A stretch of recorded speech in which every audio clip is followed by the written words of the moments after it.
Hi everybody, I'm Judy DiLorenzo with A Life Well Planted, and in today's video I'll show you how I prepare and then freeze asparagus in flat packages using a vacuum sealer.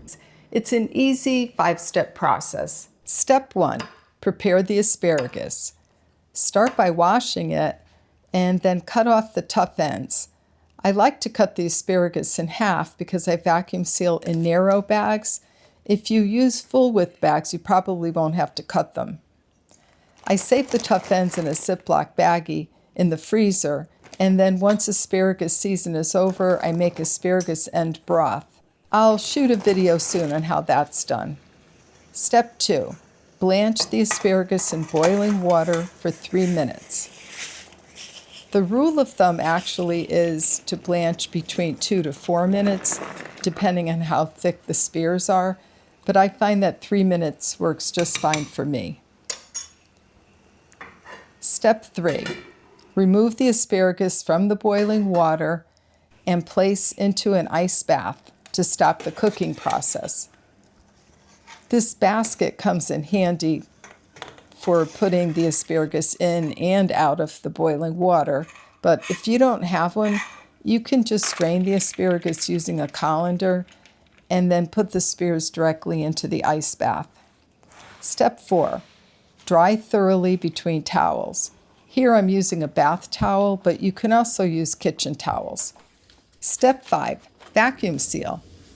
This is the Food Saver 8-inch roll. The bags have these marks, or I call them scores, on the edges. I use them as a guide when I cut the rolls to size, and I find that a bag that's 4 scores works well for a ½ pound of asparagus. And of course you seal one end to make your bag. And then it's ready to fill. Try to arrange the spears in a single layer.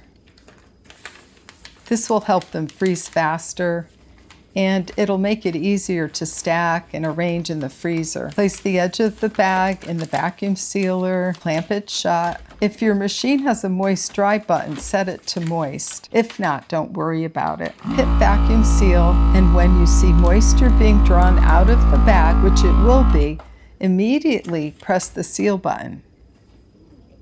Wipe the edge if any moisture had been drawn out. If moisture is drawn out, it's always good practice to do a second seal. Check your trough. You may have to empty the trough occasionally. And that's it.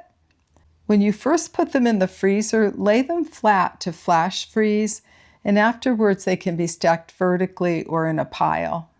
Here they are vertically, and here they are being stacked up in a pile.